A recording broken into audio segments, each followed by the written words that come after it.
naye nga teri luyimba lubi. Luyimba luliko bafanzi baalo.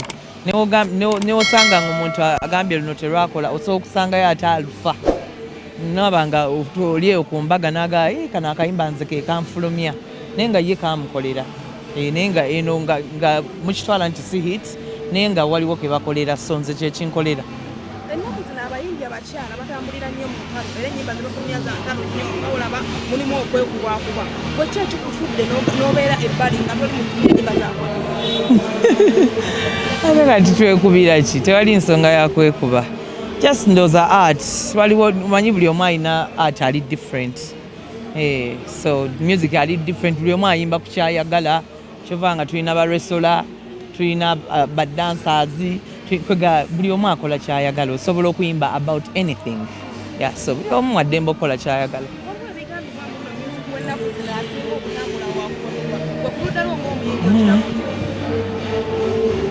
Mbiwulira. Era nembiwulira naye tukole ki? Ekitegeera. Tewali kyakola music yabeerayo ate abantu tebajja kujja kusooka kutusaba permission balyoke ba recording ennyimba zaabwe. Ogenda okuzuuka nga waliwo olupya buli kanaku wabayo oluyimba olupya. So just bantu tulina kwebeereramu nosooka weetegereza kyo recording nga kigenda kutuyamba tutya.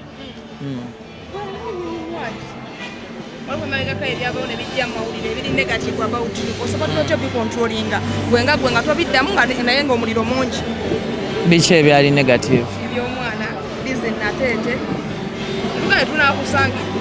Ebisaagala nnyo biwa budde bwange kubanga era the answer is obvious era atalina magezi tasobola kitegeera kankirekera abalina amagezi.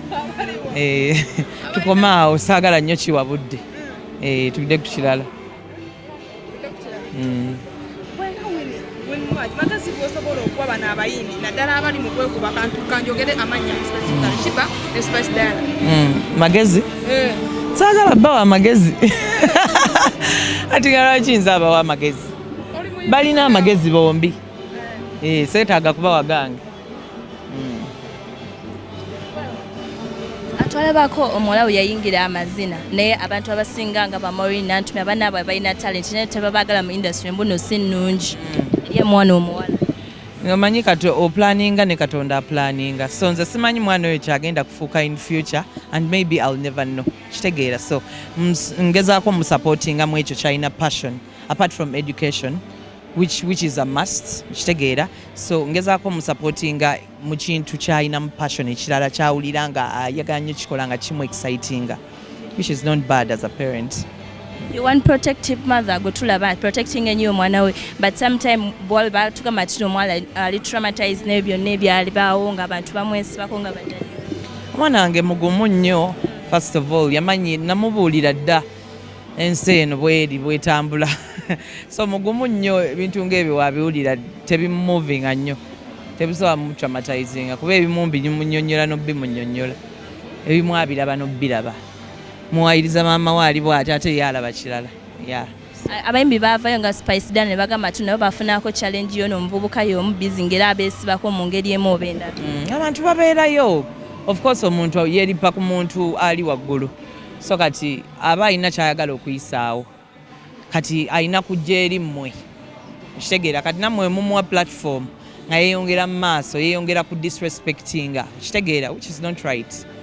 Kubanga ffe tuli respected as artists tulina abantu aba looking up to us. So bw'ovaayo n'ekiboozi kyo nga kifu nga tokitegese bulungi tekiwoomye na bulungi tekijja tekimaking a sense oba omaze budde kubanga nekyogenda okuyisaawo tekigenda kuyitawo.